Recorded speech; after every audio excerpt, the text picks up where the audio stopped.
চিনতে পারছো? পুনেতে আমাদের ফার্স্ট ইয়ার হোলি, তো খুব মজা করছি। আসার সাথে সাথে শুরু হয়ে গেছে। এই টোটাল কম্বোটাকে একদম হিট বলতে হবে। এবার এই সত্যতা তোমরাই যাচাই করে নাও। আচ্ছা আজ কালকে স্কুলে যাবো, বন্ধুদের দেখাবো, দেখ রং খেলেছি। আজকে সকালবেলা ঘুম থেকে উঠে আমার মনেই হচ্ছে না যে আমি পুনেতে আছি, মনে হচ্ছে আমি দার্জিলিং চলে এসেছি। এত ঠান্ডা এখানে, কাল থেকে অ্যাকচুয়ালি প্রচুর বৃষ্টি হচ্ছে। আজকে সকালবেলা উঠে একদম chilled weather. Good morning SS family, welcome back to the channel, happy Holi. আজকে চারিদিকের ভাইবসটাই অন্যরকম। আমি দেখতে পাচ্ছি সামনে সোসাইটিতে এত জোরে জোরে গান বাজিয়েছে, আর বাচ্চাগুলো এখন থেকেই খেলতে শুরু করে দিয়েছে।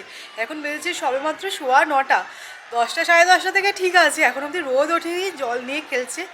তো চলো, আজকে আমাদেরও কিছু প্ল্যানস আছে। গোপালকে একটুখানি আবির মাখাবো, এরকমই প্ল্যান করেছি। আমার যে খুব একটা রং খেলতে ভালো লাগে সেরকমটা নয়, মানে রং খেলতে ভালো লাগে, তারপরে স্নান করাটা যেন মানে ল্যাথার্জি লাগে।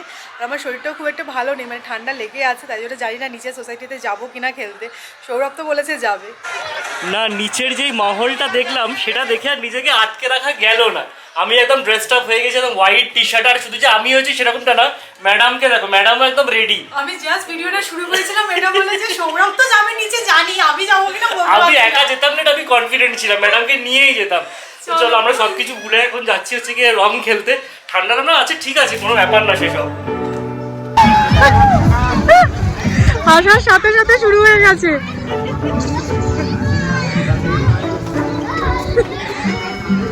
সৌরভ তুমি না মুখ বুঝে মেখে নেবে। ওয়াও,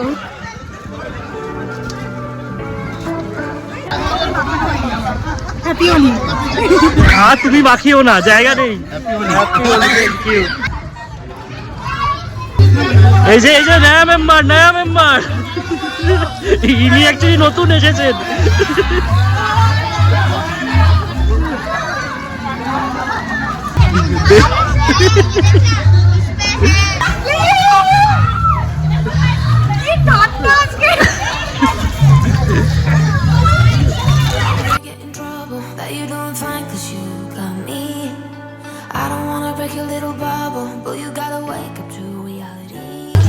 মজাটা হচ্ছে এখানে মোটামুটি সবাই ভূত অলরেডি সেরে গেছে, কিন্তু নতুন কেউ একটা নিচে নামলে তাকে রং মাখানোর উদ্দীপনাটাই পুরো আলাদা।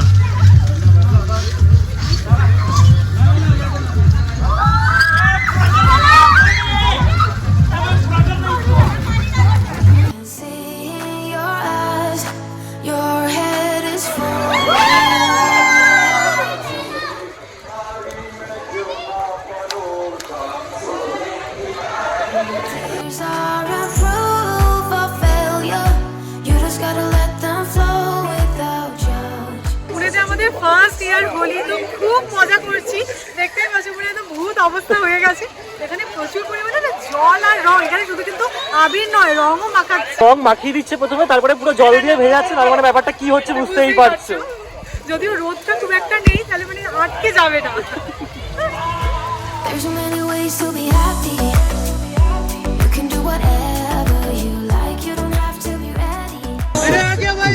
মানে নতুন মুরগিকে সবাই একদম সাজিয়ে গুছিয়ে নিয়ে আসছে।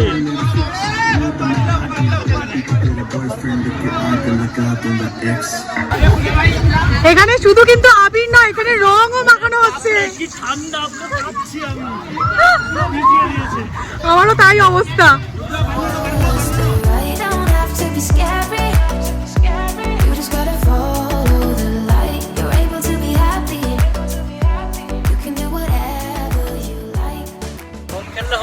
কথাও চিন্তা করতে হবে। তো আমি চলে এসেছি এখন চিকেনের দোকানে।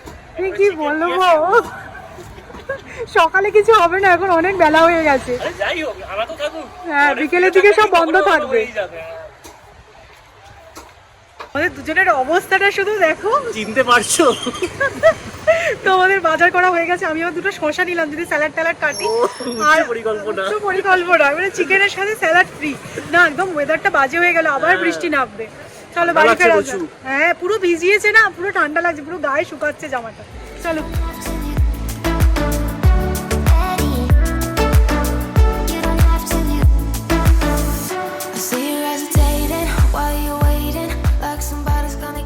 দোলের দিনে সবচেয়ে টায়ারসাম কাজ যেটা সেটা আমাদের কমপ্লিট হয়ে গেছে, মানে স্নান আমরা সেরে ফেলেছি। যদিও আমার মুখ থেকে সম্পূর্ণ রংটা ওঠেনি, একটা লাল রং মাখিয়েছে সেটা কিছুতেই উঠলো না, অনেক ট্রাই করলাম। না ট্রাই করেনি, বললো যে থাক 2-3 দিন দেখা। ফালতু বকছে, আমি একটা বাচ্চা আছি, কালকে স্কুলে যাবো, বন্ধুদের দেখাবো দেখ রং খেলেছি। হ্যাঁ ওরা কোনো ব্যাপার, সবাইকে দেখবে ভিডিও কল করবে বাড়িতে, দেখো আমরা রং খেলেছি। না আমার ফোনটার অবস্থা খুব খারাপ হয়ে গেছিল, ওকে ভালো করে আগে স্নান করালাম। আমার ম্যাডামকে দেখে বোঝা যাচ্ছে না রং খেলেছে। না এরকম রং খেললে হয় না, একটু রং থাকতে হবে, এটা সত্যি কথা।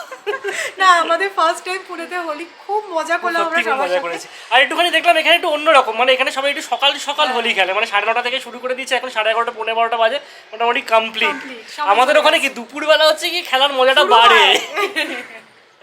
না আজকে ওয়েদারটা একদম মেঘলা করে আছে, আমার খুব ভালো লাগে এরকম বেশ মেঘলা ওয়েদার পুনেতে, কিন্তু হোলির দিন তো একটুখানি রোদ থাকলেই ভালো হতো, তাই না? না ঠিক আছে, আমারও ভালো লাগছে, তো খেলা হয়ে গেছে আর এরকম ঠান্ডা ঠান্ডা হাওয়া দিচ্ছে, হেভি লাগছে, দারুণ ওয়েদারটা গো।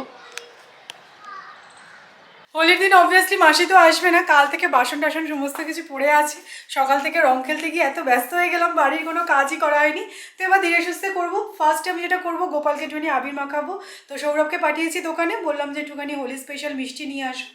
তো এই কাজটা করে নিয়ে তারপরে বাদবাকি কাজ, আজকে লাঞ্চ বানাতে একটু দেরি হয়ে যাবে, তো সকালবেলা সিম্পলের মধ্যে কিছু করে নেবো, রাত্রিবেলা দেখা যাক। সো আমি চলে এসেছি মিষ্টির দোকানে, ঠাকুরের জন্য একটু মিষ্টি নিয়ে নেবো ফার্স্টে। হোলির দিন না এরকম এই গুজিয়াগুলো খুব বিক্রি হয় এখানে, তো সবাই ঠাকুরকেও গুজিয়া দেয়, নিজেরা গুজিয়া খায়, তো আমিও এক প্যাকেট গুজিয়া নিয়ে নিলাম। এখানে কিন্তু ফুলের দোকানটাও খোলা আছে, আমি ভেবেছিলাম হয়তো বন্ধ থাকবে, একটু মালা আর ফুল নিয়ে নিলাম। দোলের দিন স্নান টান সেরে বেরোতে একটু ভয়ই লাগছিল, বাট বাইরে বেরিয়ে দেখলাম সব কিছুই বিজনেস অ্যাজ ইউজুয়ালি চলছে, তো কোনো কিছু ব্যাপার নেই। চলে এসেছি বাড়ি সব কিছু নিয়ে।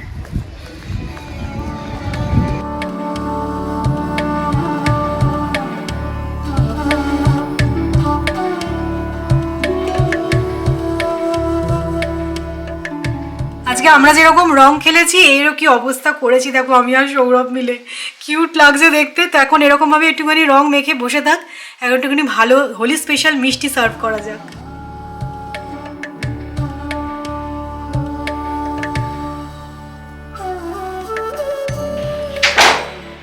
হোলির পর গরম গরম স্ন্যাক্স আমাদের সোসাইটি থেকে এটা অ্যারেঞ্জ করেছে, বারাপ পাও। একদম গরম আছে না? হ্যাঁ লাঞ্চ বানাতে এখন দেরি আছে, চলো একটুখানি সাবার করে দেওয়া যায়। হ্যাঁ পেটটা একটুখানি জিরোবে। হ্যাঁ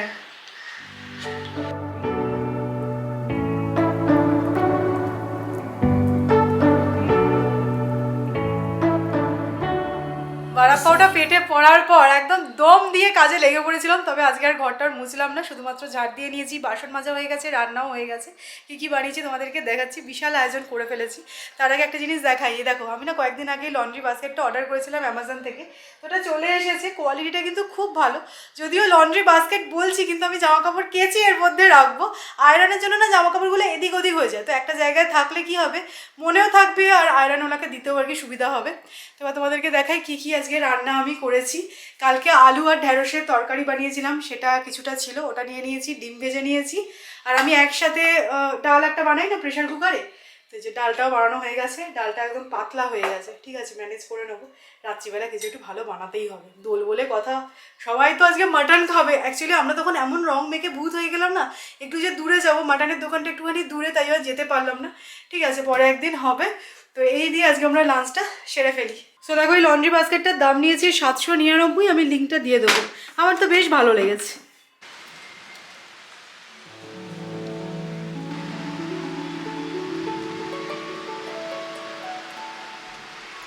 এমনিতেই বলে যে দোল খেললে নাকি খুব ঘুম পায়, আর তার মধ্যে যদি এরকম ওয়েদার থাকে তাহলে কথাই নেই, পুরো মেঘ করে গেছে, বৃষ্টি পড়ছে আর কি সুন্দর হাওয়া দিচ্ছে।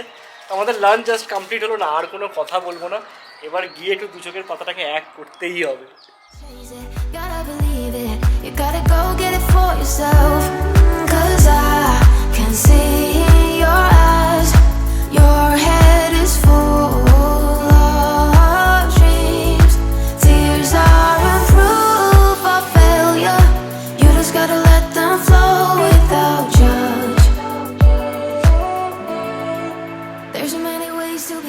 কাল থেকে যেহেতু এখানের ওয়েদারটা একদমই চেঞ্জ হয়ে গেছে, আর সকালবেলা যে জল নিয়ে ভালোই ঘেঁটেছি, তার মধ্যে শ্যাম্পু করে না আমার মাথা পুরো ভার হয়ে গেছিলো, কেন কড়া করে চা বানালাম। আর দেখো এই ব্যাকগ্রাউন্ডের লাইটটা কি ভালো লাগছে না, তো এটাকে যে কীভাবে সেট করবো বুঝতে পারছি, কারণ এই দিকে না খুব একটা রোদ আসে না, আমাকে প্যানেলটা রাখতে হবে এই পাশেই। তো দেখা যাক একটু অন্যরকমভাবে সেট করবো, এরকমই প্ল্যান করেছি। তো চা খাওয়া হয়ে গেছে। আমরা জানো তো ফার্জিটা দেখছি, কাল থেকে স্টার্ট করেছি, খুব ভালো লাগছে। কোন এপিসোডটা যেন সৌরভ আমরা দেখছি? এপিসোড 8 নাম্বার এপিসোডটা চলছে, খুব ভালো হয়েছে। এটা রেটিংও ভালো আছে না? হ্যাঁ, ব্যাপক ব্যাপক হচ্ছে। তো কোনো একটা সিরিজ শুরু করলে না, মানে যতক্ষণ না শেষ হচ্ছে কী হবে, নেক্সটটা কী হবে, এর থেকে মুভি অনেক বেটার। টাইমটা অনেক, মানে 2 ঘন্টা 2.5 ঘন্টার মধ্যে মিটে গেল। এটা কি মানে একটা বরবাদ, পুরো সময় বরবাদ। 50 মিনিট করে, মানে 8টা এপিসোড আছে, মানে বুঝতেই পারছো। এটা কি লাস্ট এপিসোড? হ্যাঁ, এটা লাস্ট এপিসোড। ও, তাহলে তো দেখে নিতেই হবে। 5-6 ঘন্টা পুরো বরবাদ হয়ে গেছে, আর কি হবে, বাকিটাও করে নি। না, আমার মনে হচ্ছে এটা সিজন 2 আনবে। হ্যাঁ, একদম।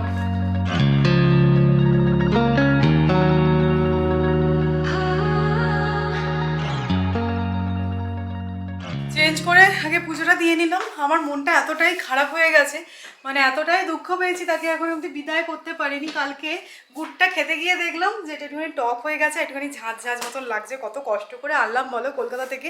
এর থেকে পাটালি নিয়ে রাখা বেটার। পাটালি কিন্তু অনেক দিন ফ্রিজে তুমি স্টোর করে রাখতে পারবে, বাট গুড় বেশি দিন টেকে না। এত বাজে লাগছে যে কি বলবো, মানে মানে একটা শখ করে এনেছিলাম। তো যাই হোক, কিছু করার নেই, ফেলে দেবো, আর মায়া বাড়িয়ে লাভ নেই। এই কদিন কিন্তু রান্নায় আমি বেশ ফাঁকি দিচ্ছি, তোমরাও নিশ্চয়ই সেটা নোটিস করছো। না, সকাল থেকে ফ্রিজে চিকেনটা কাটছে, আর সৌরভেরও মনটা হুহু করছে, কেন সেটা বুঝেই গেছে, চিকেন লাভার। তো ভাবলাম যে রাত্রিবেলা দহি চিকেন বানানো যাক। আর তার সাথে সৌরভ বললো যে আউটসোর্স করবে নান।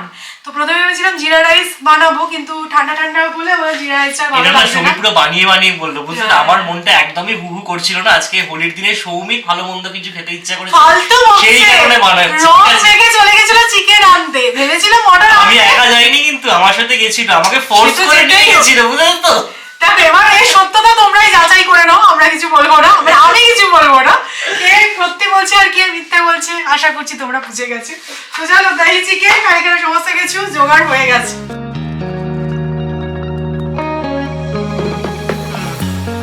যেহেতু আজকে দহি চিকেন বানানো হচ্ছে, তো অনেকটা কোয়ান্টিটিতে আমি চিকেনে দই অ্যাড করেছি, আর দিয়ে দেবো ফ্রেশলি ক্রাশড ব্ল্যাক পেপার।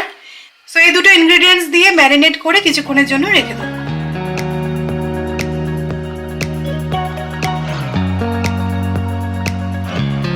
চিকেনটা এদিকে যেরকম ম্যারিনেট হচ্ছে হোক, আমি প্যানে অ্যাড করেছি সানফ্লাওয়ার অয়েল, আর তার মধ্যে অল্প করে আমি বাটার অ্যাড করছি। এবার পেঁয়াজটাকে প্রথমে ফ্রাই করে নেবো। দই চিকেন যখনই বানাবে পেঁয়াজের কোয়ান্টিটিটা অল্পই রাখবে, কারণ দইয়ের থেকে একটা থিকনেস এসেই যাবে। তো পেঁয়াজ ভাজা হয়ে গেছে, আর ভাজতে ভাজতে আমি জিঞ্জার গার্লিক পেস্টও অ্যাড করে দিয়েছিলাম। এবার সিম্পলি আমি ম্যারিনেটেড চিকেনটা অ্যাড করে দেবো। আমি না এর মধ্যে ধনে গুঁড়ো, জিরে গুঁড়ো কিচ্ছু অ্যাড করবো না, তাহলে তো এই নর্মাল চিকেনের মতনই খেতে হয়ে যাবে। গোলমরিচের সুন্দর একটা ফ্লেভার আসবে, আর দইয়ের একটা থিকনেস, এরকমভাবে বানানোর চেষ্টা করছি।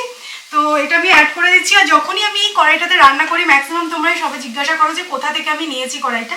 তো এটা অ্যামাজন থেকে নেওয়া, বাগনারের কড়া। অনেকবার আমি তোমাদের সাথে ডিটেলস শেয়ার করেছি। তো 4-5 বছর আগে কেনা, বুঝলে তো। তো এখন আমার কাছে লিঙ্কটা নেই, বাট বাগনার বলে সার্চ করো, পেয়ে যাবে। আর যদি আমি পাই তো তোমাদেরকে ডেফিনেটলি লিঙ্কটা দিয়ে দেবো।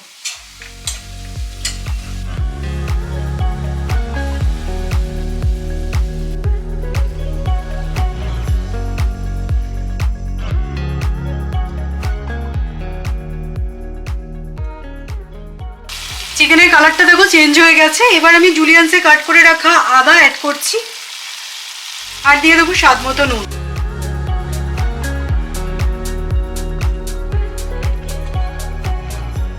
নুন আর আদাটা অ্যাড করে চাপা দিয়ে দিয়েছিলাম, হোপফুলি এত করে চিকেনটা সেদ্ধ হয়ে গেছে। আমি কিন্তু অ্যাডিশনাল জল অ্যাড করিনি, কারণ এটা খুব একটা ঝোল ঝোল বানানোর প্ল্যান আমার নেই। না, চিকেনটা কিন্তু সত্যি খুব ভালোভাবে সেদ্ধ হয়ে গেছে। লাস্টলি আমি অ্যাড করব ফ্রেশ ক্রিম, এটা একদমই অপশনাল। আমার মনে হচ্ছে ক্রিমি টেক্সচার আসবে, সেই কারণে ক্রিমটা অ্যাড করছি। তো খুব সুন্দর একটা গোলমরিচের ফ্লেভার এসছে, একটু টক টক হয়েছে, খুব ভালো লাগছে খেতে। তো অবশ্যই ট্রাই করে দেখতে পারো। এর থেকে সিম্পল চিকেন রান্না মনে হয় আর হয় না।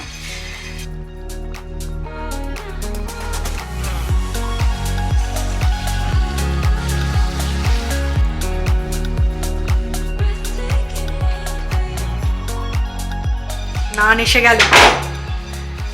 হালদিরামস থেকে অর্ডার করেছি, দেখলাম রিভিউটা ভালো। এখন গরম গরম আছে, খেয়ে নেবে? হ্যাঁ চলো খেয়ে নি। 10টা 10ই বেজেছে। হ্যাঁ খেয়ে নি। ঠান্ডা করে কোনো লাভ নেই। নানটা ঠান্ডা হয়ে গেলে ভালোও লাগবে না খেতে।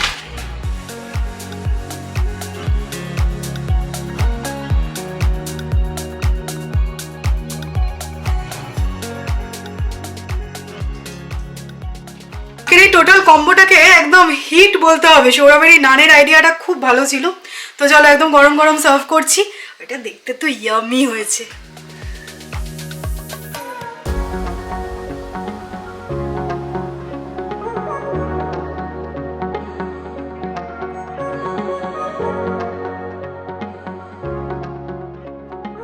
চিকেনটা সত্যি বলছি মানে অসাধারণ খেতে হয়েছে। গোলমরিচের এত সুন্দর একটা ফ্লেভার এসেছে না, বলার নয়। আর নানের সাথে আমার মনে হচ্ছে খুব ভালো লাগছে। আরে এমনিও ভালো লাগছে, দারুণ খেতে হয়েছে। কোনো এক্সট্রা স্পাইসেসের কোনো ফ্লেভার নেই, শুধু গোলমরিচ আর দই। হিট।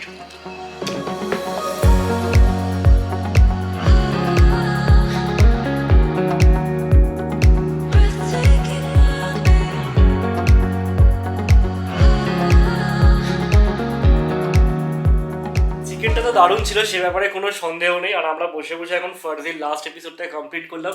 এমন একটা জায়গায় এন্ড করলো না, মানে সিজন 2টা যে কবে আসবে এখন সেই অপেক্ষা করেই বসে থাকতে হবে। তো চলো, আমাদের হোলিটা ভালোই কাটলো আজকে। আর আজকের ব্লগটা যদি তোমাদের ভালো লেগে থাকে তাহলে অবশ্যই করে লাইক করো, শেয়ার করো। আর যারা নতুন দেখছো প্লিজ সাবস্ক্রাইব করে নিও চ্যানেলটা। কালকে দেখা হচ্ছে। ইন্টারেস্টিং ব্লগে দেখা হচ্ছে। টাটা।